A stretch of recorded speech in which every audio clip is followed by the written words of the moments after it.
የሚያደክሙ አጽናኞች ብዙ ናቸው፣ በእድሜ እንጂ በጥበብ ያላረጁ መካሪዎች አሉ እኮ። ከጸና ወደባችን ማዕበል የሚፈጥሩ ነፋሶች ያልተረጋጉ ሰዎች እልፍ ናቸው አሉ እኮ እኛ ጋር። እኔ ምስክር ነኝ።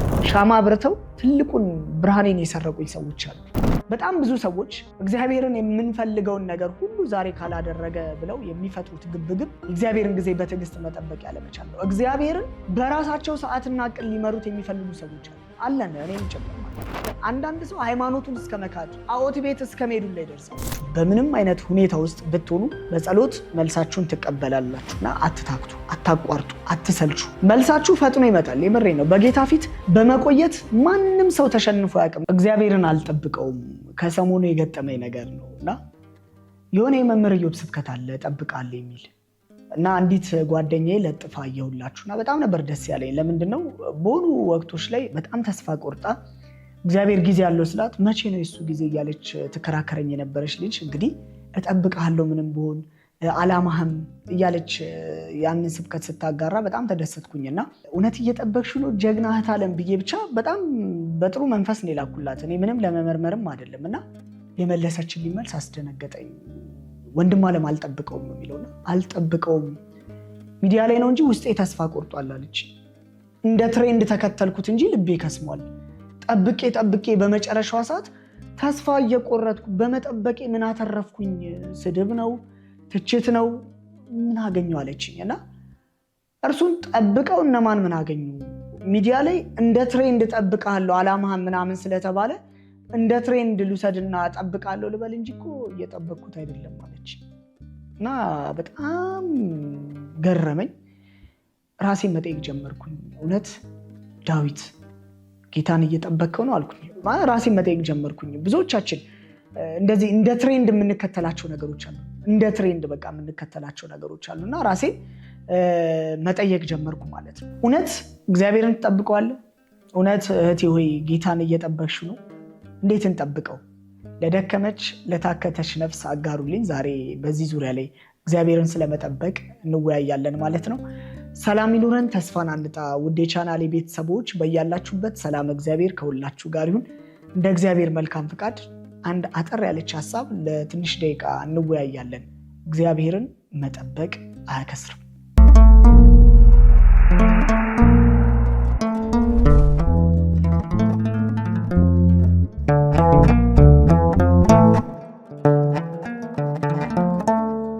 እግዚአብሔር በተስፋ ለሚጠብቁት ለምትሻውም ነፍስ መልካም ነው። ሰው ዝም ብሎ እግዚአብሔር ማዳን ተስፋ ቢያደርግ መልካም ነው ይላል ሰቆቃወ ኤርምያስ ምዕራፍ 3 ላይ ካልተሳሳትኩኝና አንዳንድ ጊዜ በህይወታችን ጊዜያቶች ይመጣሉ። በቃ ሁሉም ነገር ግራ ግብት የሚለን እንዴት ብለህ መጸለይ እንዳለብን እንኳን ግራ ይገባል።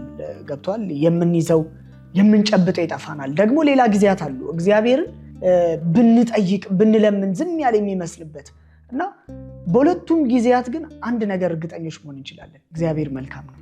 በዙሪያችን ያለውን ሁኔታ አይደለም ልንመለከት የሚገባን፣ በውስጣችን የሚያቃጭለውን ፍርሃት አይደለም ሰው ሊያደምጥ ወይም ሊሰማ የሚገባው፣ እግዚአብሔርና ቃሉን ነው መስማት የሚያስፈልገን። እና ቃሉ መልካም ነው ካለ መልካም ነው። ያልጠፋ ነው ከእግዚአብሔር ምሕረት የተነሳ ነው ካለ አዎ ያልጠፋ ነው ከምሕረቱ የተነሳ ነው። እግዚአብሔርን በተስፋ ለምትጠብቀው ለምትሻውም ነፍስ መልካም ነው ካለ በተስፋ ለምትጠብቀው ለምትሻውም ነፍስ መልካም ነው። በቃ ይህን ቃል ነው ማመንና መቀበል የሚገባን እንጂ በውስጣችን የሚጮውን ጩኸት አይደለም።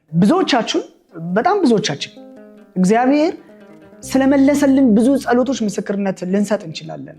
በዚያ ጊዜ በህይወታችን የሰራ አምላክ ዛሬ በህይወታችን ሊሰራ ይችላል ሳይሆን ይሰራል 100%። በተስፋ ግን እንጠብቀው። ማለትም ካሁን መልስ ከጌታ ዘንድ አገኛለሁ እያልን ነው መጠበቅ ያለብን። ዛሬ በምን አይነት ሁኔታ እንዳላችሁ ያላውቅም፣ ግን የማውቀውን አንድ ነገር ልንገራችሁ። በምንም አይነት ሁኔታ ውስጥ ብትሆኑ በጸሎት መልሳችሁን ትቀበላላችሁና አትታክቱ፣ አታቋርጡ፣ አትሰልቹ። መልሳችሁ ፈጥኖ ይመጣል። የምሬ ነው። በጌታ ፊት በመቆየት ማንም ሰው ተሸንፎ ያውቅም ድል ነው ያገኘውና በህይወት ውስጥ እኔ ካጋጠሙኝ ነገሮች አንዱ ማለት ነውና የሚያደክሙ አጽናኞች ብዙ ናቸው፣ በእድሜ እንጂ በጥበብ ያላረጁ መካሪዎች አሉ እኮ። ከጸና ወደባችን ማዕበል የሚፈጥሩ ነፋሶች ያልተረጋጉ ሰዎች እልፍ ናቸው አሉ እኮ እኛ ጋር። እኔ ምስክር ነኝ።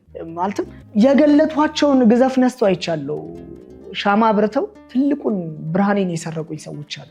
እኛም ህይወት ውስጥ አሉ። አርጩ የሚያሳይተው መቋሚያችንን የነፈጉን አሉ። የደረሱበትን እያሳዩን እውነተኛ መንገዳችንን ሊቀሙን በቀቢጸ ተስፋ ሊመሩን የጣሩ በጣም ብዙ ናቸው። ምድር ላይ አይደለም ሰው ሁሉም የራሱ ቀራንዮ አለ ማለት ቀራንዮ ተሸክመን አይደል እንትን የምንለው እና ቀራንዮ አድርሶን የምንሸከመው መስቀል ብዙ እና ለብዙ ነገሮቻችን ግን ሰው ላይ ተደግፈን ነው። በብዙ ነገሮቻችን ሰው ጠብቀን ነው አይደል? ስንት ዘመን ስንወድቅ ሰዎችን ብቻ እንደ መከዳ ስለተንተራስን ሸብረክ በሚሉ ጉልበቶች እኮ ተደግፈን ምን አገኘን ነው ዋናው ጥያቄ። በሚዝሉ እጆች ተንተርሰን ምን አሸነፍን? አውጥተው በሚጥሉ ልቦች ታዛነት ተማምነን እስከምን ድረስ ሄድን ነው። አዚሙ በጣም ከባድ ነው አውቃለሁ እኮ ሰው ብቻ አለኝ ብሎ መፋለል ትርፉ ድካም ነው። በዚህ ምድር ላይ ይውላችሁ አለኝ ብለን የሚያኮራን እግዚአብሔር ብቻ ነው። ገንዘብ እንዳንል ገንዘብ የጠዋት ጤዛ ነው። ሰውም እንዳንል ሰውም እንደዚሁ ነው። ትናንት የወደደን ዛሬ ይጠላናል። ገንዘብም እንዳንለው በዚህ ምድር ላይ የምንጠብቀው ገንዘብ እንጂ የሚጠብቀን ገንዘብ የለም። በዚህ ምድር ላይ የሚጠብቀን ገንዘብ ግን አለን፣ አንድ እግዚአብሔር ማለት ነው። እና በሰው ላይ ያለን እርግጠኝነት በጣም ይገርመኛል። ይሄ እምነት ወደ ፈጣሪ ያዙረ ነው ቢሆን ብቻ ሰውን ጠብቀን የምናገኘው ፍጹም የሆነ ነገር የለም። እግዚአብሔርን መጠበቅ ነው መድኃኒቱ። ከእግዚአብሔር መጠበቅ ነው ማለት መጠገኑ፣ እርሱን መጠበቅ ነው ትልቁ ሰላም። እግዚአብሔር ያውቃል እያሉ መሄድ ነውና እግዚአብሔርን እጠብቀዋለሁ ማለት በጣም ደስ ይላል። ለምሳሌ ኢዮብ ትዝ ይላችኋል? አባታችን ያ መከረኛው በዛ ፈተና ውስጥ እንኳን ሆኖ ምን አለ መሰላችሁ? በጣም የሚገርመኝ ነው። የሆነው ነገር ይምጣብኝ፣ ስጋዬን በጥርሴ ይዛለሁ፣ ሕይወቴንም በእጄ አኖራለሁ፣ እነሆ ይገለኝ እንኳን እርሱን በምን እጠብቃለሁ? በትዕግስት እጠባበቃለሁ አለ። በመከራው ምንም ቢማረርም በትዕግስት እግዚአብሔርን እንደጠበቀ እንደ ኢዮብ ነው እግዚአብሔርን መጠበቅ ያለብን ማለት ምንም አማራጭ ስለሌለን ማለት ነው። እሱን ከመጠበቅ ያገኘው ብዙ ነው በመጠበቁ። በነገራችን ላይ እግዚአብሔርን ምንም በሆነ እጠብቅሃለሁ እንበለው። ከወደቅንበት የሚያነሳን፣ ከተረሳንበት የሚጎበኘን፣ ከጠፋንበት የሚፈልገንን እንጠብቅ እንጂ ወድቀን ከሚስቁብን፣ ጠፍተን ከሚሳለቁብን ምንም ነገር መጠበቅ አያስፈልግም። እነርሱን አንጠብቅ ነው። ፍንጭ ፍለጋ የመጣው ምንጭ የሚያወርሰው እግዚአብሔርን ነው እጠብቃለሁ ብሎ ሰው መትጋት መቻል ያለበት። ለተጨነቁት ብርሃንን የሚሰጥ አምላክን እጠብቃለሁ ብለን ስንናገር የምሬን ነው። የከበደን ጥቁር ደመና እየተበተነ ይመጣል። መቼስ አንተም በሕይወት ታውቀዋለና እያንዳንዱ ቀን የራሱ ጥያቄ አለ። ምንም ጥያቄ የለውም። ግራ የሚያጋቡ ነገሮች እኮ እንደ አሸን እየፈሉብን ያሉት ምድር ላይ አይደል ያለ ነው። ብዙ ጨለማዎች በግልና በዓለም ላይ ሰፍነዋል። ግን እግዚአብሔር እጠብቀዋለሁ እንበል። ሰው ከመጠበቅ እርሱን ጠብቅ። ከአባት ከእናታችን በፊት የሚያውቀን እግዚአብሔር አለ አይደል? የዓለም አስቀያሚ ነን ብለን ብናስብ እግዚአብሔር ግን ለራሱ ውቦች ነን ማለትም ውቦች ነን በእርሱ ፊት እና እግዚአብሔርን እንጠብቅ። መተው የማያውቀውን እግዚአብሔርን እንጠብቀው። አልጥልህም ከቶም አልተውም የሚላለ እኔ በጣም በመጽሐፍ ቅዱስ ውስጥ የምወደው ቃል ነው። አልጥልህም ከቶም አልተውም። እስቲ ደግማችሁ ኮመንት ላይ እቺን ነገር ጻፉልኝ። አልጥልህም ከቶም አልተውም። እርሱን እግዚአብሔር ጠብቁ። በነገራችን ላይ እኔ ብዙ ሰው አያስተውለውም እንጂ በጣም የመንፈሳዊ እድገት ማነቆዎች ናቸው ብዬ ከማስባቸውና አባቶቻችንም ካስተማሩን ነገሮች አንዱ ይሄ ነው፣ የእግዚአብሔርን ጊዜ አለመጠበቅ። የእግዚአብሔርን ጊዜ ያለመጠበቅ ችግር ደግሞ በጣም ብዙ ነው። ይኸውላችሁ ጊዜ ገቢር ለእግዚአብሔር፣ እግዚአብሔር ለስራው ሁሉ ጊዜ አለው።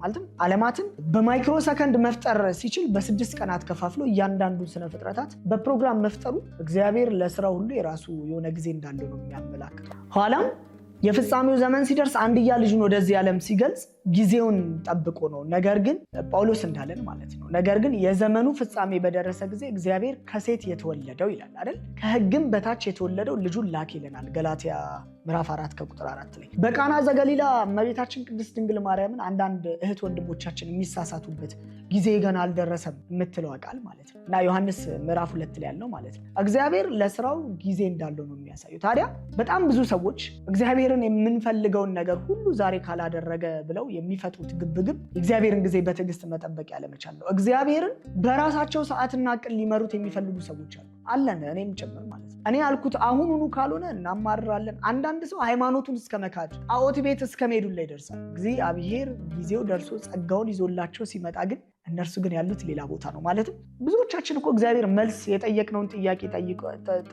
የጠየቅነውን ጥያቄ አቅርበንለት መልስ ይዞልን ሲመጣ የጠየቅንበት ቦታ አንገኝም። እኛ ሌላ እንትን ስንፈልግ ሌላ ቦታ ማለት ጸሎታችን ሁላ ረስተ ነው ማለት ነው። በዚህ እስራኤላውያን እናስባለን። በግብፅ እያሉ አንድ ታሪክ አለ አይደል? ግብፃውያን የሚያመልኩት የሚታይ የሚዳሰስ ጣዖት ነበር በግብፅ በነበሩ ታይም ላይ እና እንደውም አባቶቻችን ምን ይላሉ? ይሄ የግብፃውያን ታሪክ ዘጸአት ላይ በተለይ የተነሳውን ሐሳብ ሲናገሩ አባቶቻችን እግዚአብሔር የከበደው እስራኤላውያንን ከግብፅ ማስወጣት ሳይሆን ከእስራኤል ልብ ውስጥ ግብፅን ማስወጣት ነው እያሉ ይናገራሉ። እውነት እዚህ ውስጥ ይህንን እመለከታለሁ። ማለትም በግብፅ እያሉ ግብፃውያን የሚያመልኩት የሚታይ የሚዳሰስ ጣዖት ስለነበር እስራኤልም ደግሞ በዚህ ጊዜ በህሊናቸው ጥያቄ ይፈጠርባቸዋል። ምንድነው የሚፈጠርባቸው?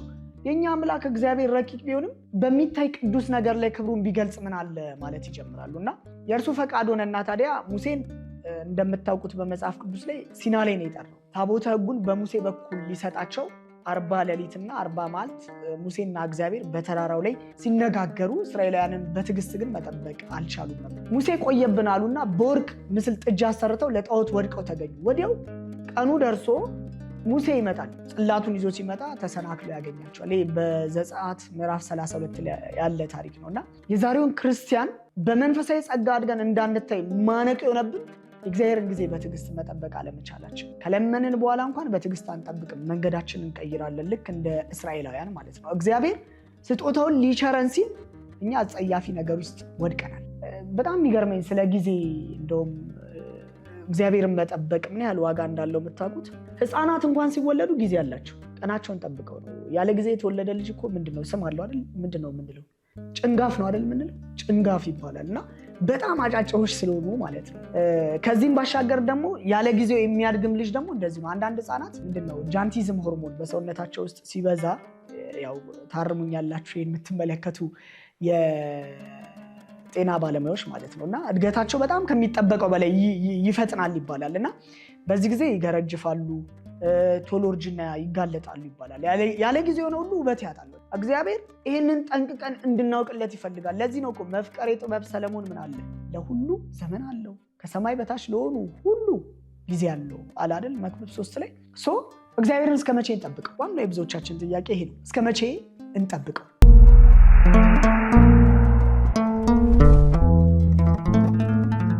ትዕግስት ለጊዜው ትምረር እንጂ ፍጻሜዋ ግን ጣፋጭ ነው።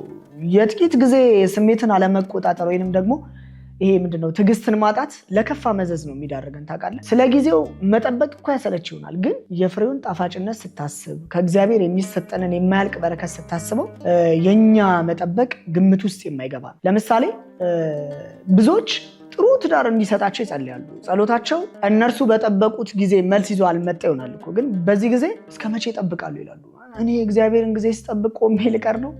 በተለይ በእህቶቻችን ተደጋግሞ የሚነሳ ሀሳብ ነው። እኔ ቆሜ ልቀር ነው እሱን ስጠብቅ ይሉና በራሳቸው ጊዜ አጣብቂኝ ህይወት ውስጥ ይገባሉ። እግዚአብሔር የለበትምና ህይወት ምን ይሆናል መሰለ? ማዕበል ያንገላታታል። ፍቅሩ ሲቀዘቅዝ፣ ጥላቻ ሲበረታ፣ የት ወጣሽ የት ገባሽ፣ አንቺ ትብስ አንተ ትብስ ይባባሉ የነበሩ ቀስ ብሎ አንተ ብስብስ አንቺ ብስብስ እየተባባሉ ሲመጡ አለመጣጣሙ ሲያንሰራራ ያኔ እግዚአብሔር ወይ ምን ውስጥ ነው ያስገባህ ይላሉ። እኔ ያስቀኛል። እርሱ እጃቸውን ጎትቶ እኮ አይደለም እኮ ያስገባቸው። እርሱ እኮ እንደዛ አይደለም የሚያደርገው። እና የእነርሱን ጥፋት በእግዚአብሔር ላይ ያላክካሉ። እርሱን ስጠብቅ ቆሜ ልቀር ነው እንዳላሉ ያ ትዳር ተመሰቃቅሎ ዛሬም ቆሞ ከመቅረት ግን አልዳኑ። እና ይህ ሁሉ የመጣው የእግዚአብሔርን ጊዜ በስርዓት ካለመጠበቅ የተነሳ ነው። የአምላክን ሰዓት አለመጠበቅ ኋላ ምሬት አለው። እውነት ኑሮን ያመሰቃቀላል። ህይወት ትርጉም ታጣለች። ቤተሰብ ጸጥታን ያጣልና ከመንፈሳዊ ህይወት ውጪ እስከ መሆን ያደርሳል ዋናው ነገርና ታግሶ መጠበቅ አለብን። በተለይ መቼስ ኦዲየንሶቼ ወጣቶች እንደምትሆኑ ተስፋ አደርጋለሁና የወጣትነት ዘመን በችኩልነት የተሞላ ነው። ያለ አቅም ያለ እድሜ ከአቅም በላይ ወደፊት እግዚአብሔር ስለሚሰጠን ነገር ነው አብዝተን እንጨነቅበታለን። ምንም ጥያቄ የለውም። እና ውሳጣይን ወደ ብዙ ነገር ይንከራተታል። ያዩትን ሁሉ ለመጠበቅ መጣደፍ፣ ደግሞ ዛሬውኑ ካልተሳካ ደግሞ አይምሮን በሀሳብ ማፈንዳት እና በጣም ይሄ ዘመን በእግዚአብሔር ቃል ካልኖሩበት ጭንቅላትን ለመሰንጠቅ እስኪደርስ ድረስ የሚያስጨንቁ ነገሮች ከፊታችን የተጋረጡበት ጊዜ ነው ይሉናል አባቶቻችን። ብዙዎች ቀን ከሌሊት ህልማቸውን ስለሚያስቡት ነገር ብቻ ነው። አልፎ አልፎ የሚያሳስብ ነገር በህልም የሚመጣበት ወቅት አለ። ታዲያ ህልም ሁሉ በጣም እዚህ ጋር አጽንኦት ሰጥተውኝ እንዲሄዱ የምፈልገው ነገር ህልም ሁሉ ትክክለኛ ባይሆንም ቅሉ እውነታውን ራእይ እንኳን የተመለከተ ሰው ቢኖር የዛን የራእይ ጊዜ እስኪፈጸም ድረስ እግዚአብሔርን ታግሰ ጠብቀኝ ነው የሚለው እግዚአብሔር። እና ራእዩ ገና እስከተወሰነ ጊዜ ነው፣ ወደ ፍጻሜ ግን ይቸኩላል። እርሱም አይዋሽም፣ ቢዘገይም በእርግጥ ይመጣልና ታገሰው እርሱም አይዘገይም ይለናል አይደል ዕንባቆም። እና አንዳንዶች የጸሎታቸው መልስ ዘገየ ማለት ጸሎታቸው ያልተሰማ ይመስላቸዋል። አይደለም፣ እግዚአብሔር ለስራው ጊዜ ጠበቀ እንጂ ረስቶን አይደለም። ሌላው የእግዚአብሔርን ጊዜ ያልጠበቀ ግንኙነት ፍጻሜው ምንድነው ልትሉ ትችላላችሁ። ያዕቆብ 5:11 ላይ በትዕግስት የጸኑትን ብፁዓን እንላቸዋለን ይላል። ብዙ ጥንቃቄ በተለይ በተቃራኒ ጾታ መካከል የሚወጠኑ ጓደኝነቶች ሲጎላቸው ጥንቃቄዎች ስለሚያስፈልጋቸው ማለት ነውና የእግዚአብሔርን ጊዜ ባልጠበቀ የግብረ ስጋ ግንኙነት ሲወድቁ ይስተዋላሉና ይህ ደግሞ አንዳንድ ጊዜ ለህይወት ያለው ጠንቅ ይጎላል። እግዚአብሔር ለሰው ልጆች ሁሉን ነገር በጊዜውና በስርዓቱ እንዲፈጸም የእግዚአብሔር ፈቃዱ እና ለምሳሌ መጽሐፍ ቅዱስ ላይ የአምኖንና የትዕማርን ታሪክ ማንሳት እንችላለን። የአምኖንና የትዕማርን ታሪክ ማለት ነው። አምኖንና ትዕማር ስንመለከት አምኖን ትዕማርን ከክብር ሊያሳንሳት ባለ ጊዜ ከብዙ ትግል በኋላ እምቢ ሲላት እንግዲህ ለንጉስ ለዳዊት ንገረው እኔን አይነሳህም ነበር ያለችው። አያችሁ፣ ትዕማር ከጋብቻ በፊት ክብሯን ላለማጣት ለጋብቻ አባቷ ዳዊት እንዲጠየቅ ጥያቄ ማቅረቧ የእግዚአብሔርን ጊዜ ባልጠበቀ ግንኙነት እንዳትወድቅ ነበር። አምኖን ግን ቃሏን አልሰማም። ከዛ ወንድሜ ሆይ የእግዚአብሔርን ጊዜ እኔ ማለት የምፈልገው ማለት ነው የእግዚአብሔርን ጊዜ በስርዓት መጠበቅ ዛሬን እግዚአብሔር ካንተ የሚጠብቀው መስዋዕትነት ነው። በዚህ ዘመን ላይ ትልቁ ሰማዕትነት እግዚአብሔርን ጊዜ ጠብቆ እግዚአብሔር እንደሚፈልገው ስርዓት መጓዝ ነው እና የዚህ ዘመን መስዋዕትነት ነው። በዚህ ነገር ላይ አዎ መሰነካከል ኃጢአቱ ምናምን ሊገጥም ይችላል፣ ግን ወዲያውኑ በንስሐ ደግሞ መምጣት። በዚህ ነገር ላይ መሰነካከል ኃጢአቱ ለሁለቱ ቢሆንም ግን ጉዳቱ በሴቷ በኩል ደግሞ ያመዝናል። ምንም ጥያቄ የለው። ስጋዊ እንትኖች አሉት፣ ኮንሲኩዌንሶች አሉት። ለምሳሌ ላላስፈላጊ እርግዝና ትጋለጣለች፣ ከቤተሰብ ፍቅርን ታጣለች፣ ተስፋ ትቆርጣለች፣ ትምህርት ልታቋርጥ ትችላለች፣ ለበሽታ ትጋለጣለች፣ ደግሞ ስነ ልቦናዊ ቀውስም ሊያጋጥማት ይችላል። ይህ ሁሉ የእግዚአብሔርን ጊዜ ካለመጠበቅ ግን የመጣ ችግር ነው። በዚህ መሃል በመጠበቅ ውስጥ አንድ ሀሳብ ይነሳል። ብዙ ሰው እግዚአብሔር ረስቶኛል ይላል። እግዚአብሔር ጠይቄው ዘገየብኝ የምንለው ነገር አለ። እግዚአብሔርማ ዝም ብሏል የምንለው ነገር አለ። በጣም አንዳንድ ጊዜ እንደውም ገጣሚዎች ነሳ ሲያደርጋቸው ነሸጥ ሲያደርጋቸው እውን ከመንበር የለህማ እያሉትም ያሙታል እና በጣም ይገርመኛል። የልቡን መሻት ሰው በጸሎት አመልክቶ ከእግዚአብሔር መልስ ከዘገየበት ሰው በውስጡ የመረሳት ስሜት ይጸናበታል። እኔ በአንድ ወቅት ይሄ ስሜት ተሰምቶ ነበርና አንድ ወዳጅ ያጫወተኝን ነው ሙሉ ከዚህ በኋላ ያለውን ጨዋታ ማጫወታችሁ።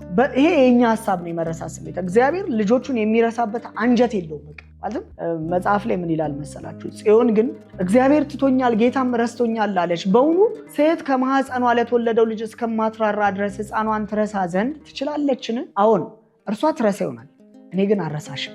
ኢሳይያስ ላይ ያለ ቃል ነውና ይሄ የተናገረው ትርጓሜ ላይ አባቶቻችን እርግጥ ለጊዜው ለጽዮናውያን የእስራኤል ልጆች ሲሆን ፍጻሜው ግን ለኛ ነው። ፍጻሜው እስራኤል ዘነፍ ስለሆነ ነው፣ ለአዲስ ኪዳን ክርስቲያኖች ነው። እግዚአብሔር አይረሳንም። የምሬን ነው የምላችሁ፣ እግዚአብሔር አይረሳንም። እግዚአብሔርን ጠብቁ። እግዚአብሔር መልካም እንዲያደርግህ በተስፋ ጠብቀው አይደል?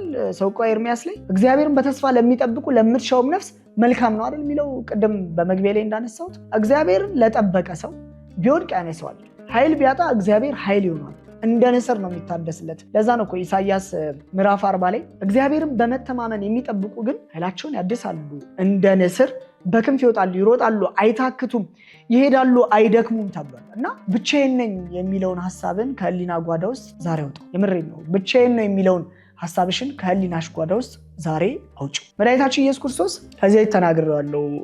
አልዓዛርን እኮ ይወደዋል። ታሞ ሲጠራ ግን አካላዊ ቃል ወልድ ኢየሱስ ክርስቶስ ወዲሁ አልመጣም። በሞተ በአራተኛው ቀን ግን መጣ። በዚህ ቀን መጥቶ ከሞት አስነሳው። ጌታችን በአልዓዛር ህይወት ውስጥ ድንቅ ተአምር ለመስራት የ4 ቀን ጊዜ ነው የጠበቀው። በአንተም ህይወት ውስጥ እግዚአብሔር ጊዜ ይፈልጋል። ጊዜ ያለው የዘገየ ቢመስል እንኳን ጠልቶ ነው አትበል። አልዓዛርን እኮ ጠልቶት አይደለም፣ በጣም ይወደዋል። እንደውም አብዝቶ ስለሚወደው እኮ አልቅሶለታል።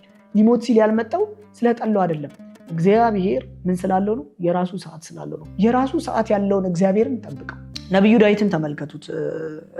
ነብዩ ዳዊት ለንግስና ተቀብቶ ነበርና ወዲያውኑ ዙፋን ላይ አልተቀመጠም። እንዲያውም ሳኦል ጫካ ለጫካ ያሳድደው ነበር። እርሱ ግን እግዚአብሔር ቢጠራኝ ኖሮ መች እሰደድ ነበር አላለም። የእግዚአብሔርን ጊዜ ነው የጠበቀው። አንተም ብትሰደድ ማለት ከሀገር ሀገር መሰደድ አለውን እንደ ሀገር ብዙ ነገሮች አሉ፣ ፈተናዎች አሉ። እግዚአብሔር ትቶን አይደለም። ቢቆይም ጸሎት መልስ ይዞልህ ይመጣል፣ ጆሮቹን ያዘነብልላል። ለዚህ ነው እኮ ነብዩ ቆይቼ እግዚአብሔርን ደጅ ጠናሁት እርሱም ዘንበል አለልኝ ጩኸቴን ሰማኝ አይደል የሚለው። እና በጣም ምሳሌ ደግሞ የምትሆነኝ እኔ ተስፋ እግዚአብሔር ለምን አይሰማኝም ባልኩኝ ጊዜ አንድ ዲያቆን በኩረ ጽዮን የሚባል ወዳጅ ያጫወተኝ ጫውታለ የመሳሙኤል ሐና ታሪክ በጣም ነው የምወዳት። መሳሙኤል ሐና መካን ሆና እንግዲህ ለዘመናት ተሰድባለች እና ይሁን እንጂ አንድ ቀን አምላክ ማህፀኗ እንደሚከፍት ታምን ነበር። ወደ ቤተ መቅደስ መገስገሷን አላቋረጠችም። እኛ እኮ ትንሽ ነገር ስናጣ እኮ ወደ እግዚአብሔር ቤት መሄድ እኮ እናቆማለን አይደል? እሷ ሰርክ ነው ሄደችው። እኛ የሆነ ነገር እንደውም አይደለም ስናጣ ብቻ ሳይሆን ስናገኝም እኮ ቤተክርስቲያን አንሄድም አይደል? እና መሰደቧ እንዲያቆምላት መናቋ እንዲያከትምላት በእግዚአብሔር ፊት ስቅስቅ ብላ ታለቅሳለች። ካህኑ ኤሊ በጣም ይገርመኛል። ስካርሽ እስከ መቼ ነው ነበር ያላት። እሷ ግን የሰከረችው በእምነት ነው ልጅ እንዲሰጣት። ካህኑን አለችው ጌታዬ ሆይ አለችው። አይደለም የምር እኔ በጣም በቃ እንትን ይለኛል። እኔስ አለች ልቡ ያዘነባት ሴት ነኝ። ጠጅና የሚያሰክር ነገር አልጠጣውም። ነገር ግን በእግዚአብሔር ፊት ነፍሴን አፈሳለሁ። ሐዘኔና ጭንቀቴ ስለበዛ እስካሁን ድረስ ተናግሬያለሁና ባሪያን እንደ ምናምንቴ ሴት አትቁጠረኝ አለች። እንደ ምናምንቴ ሴት አትቁጠረኝ። አልተገዳደረችም። እኔ እዚህ እያለቀስኩ እግዚአብሔር ጋር እየመጣሁ እናንተ ናችሁ ድሮ ምናምን አላለችም። እኛስ ብንሆን በጣም ከፍቶን በጣም እግዚአብሔር ቤት እያለቀስን ማንን ነው የምንወቅሰው? ካህኑን አይደል የምንወቅሰው? እሷ ግን እንደ ምናምንቴ ሴት አትቁጠረኝ ባሪያህን ያለችው። እና ኤሊ በደህና ሂጂ የእስራኤል አምላክ የለመንሽውን ልመና ይስጥሽ ብሎ አሳረገላት። እና መጽሐፍ ምን ይላል? ሕልቃና ሚስቱን አወቃት አይደል የሚለው። ከዛ እግዚአብሔር አሰባት። የመጽነሷ ወራት ካለፈ በኋላ ሐና ወንድ ልጅ ወለደች። እርሷም እግዚአብሔርን ለምኜዋለሁ ስትል ስሙን ማን ብላ ጠራችሁ? ሳሙኤል ብላ ጠራችሁ። ይሄ በብዙዎቻችን እንትን ውስጥ ያለ ነው። እና ሐና ስድቧን ታግሳ ጸለየች። የተዘጋ ማህፀኗን እግዚአብሔር ከፈተ። ማለት በትዕግስት ጠብቅ፣ በትዕግስት ጸልይ፣ በትዕግስት ጠብቂ፣ በትዕግስት ጸልይ፣ ተዘጋብ ነገር ሁሉ ይከፈታል። ሐና የሰደቧትን ሁሉ የጸጋ ስግደት የሚሰግዱለትን ልጅ ነው የወለደችው። እግዚአብሔርን የምትጠብቅ ነፍስ ልክ እንደዚህ ነች። የናቋት ያከብሯታል፣ እውነት የጠሏት ይወዷታል፣ የራቋት ያከብሯታል። እና የሚገርማችሁ ሳኦል ዳዊትን እኮ አልቅሶ ይቅርታ እንደጠየቀው ዛሬም እንዲሁ ሊያደርግ እግዚአብሔር በህይወታችን ውስጥ የታመነ ነው። ኤሳው የሚገርም ታሪክ አለ እዚህ ጋር። ለጥቂት ጊዜ ቢርበው እኮ መታገስ አቅቶት ነው ብኩርናውን በምስር ወጥ ለወጠ አይደል? በልቶ ሲጠግብ ብኩርናውን ሲፈልጋት ግን ከርሶ የለችም። በኋላ ለንስሐ ዕድል ሳያገኝ ሞተ። ኤሳው ቢራብ ዝንታለም አይራብም ነበር። ጥቂት ጊዜ መታገስን የተራራ ያህል ገዝፎ ታዩ አይደል? እኛም ጥቂት ጊዜ መታገስ የተራራ ያህል ገዝፎ ሊሰማን ይችላል። ይህ ባለመሆኑ እኮ ነው ምሬትና ጸጸት አስከተለበት። እና ብኩርናውን ጸጋውን በትርጓሜ ላይ ጸጋውና ብኩርና የተባለ ሃይማኖት ለጥቂት ጊዜ መኖሪያ ብሎ መለወጥ እንደቀላል ሊታይ ይችላል። ነገር ግን እግዚአብሔርን እንደማጣት ድህነት የለም። እና ምሬቱ መቼም አይወጣምና ሁላችንም እንጽና።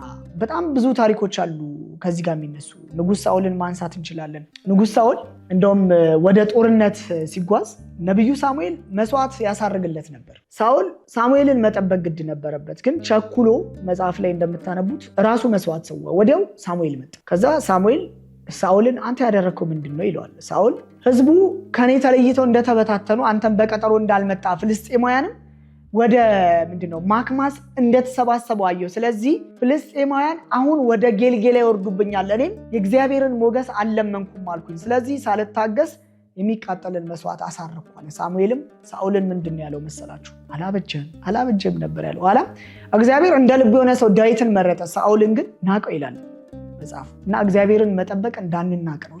ለዛ ነው የእኛን ቀጠሮ እንሰርዝና የእግዚአብሔርን ሰዓት እንጠብቅ። ሳሙኤል ወደ ሳኦል ከመምጣት እንዳልቀረ እመኑኝ፣ እግዚአብሔርን ጠብቅ፣ እግዚአብሔር ይመጣል ወደ ህይወታችን። የምንወዳት የምንሳሳላት እናታችን፣ የመስቀሉ ስር ያደራ ስጦታችን እመቤታችን፣ ቅዱሳን መላእክቱ፣ ሰማዕታት ሁሉ ወደ እኛ ከመምጣት አይቀሩም። እነርሱ ጸሎታችንን ጠብቀው አልተም አይቀርም እና እግዚአብሔር ደግሞ ይሰማናል።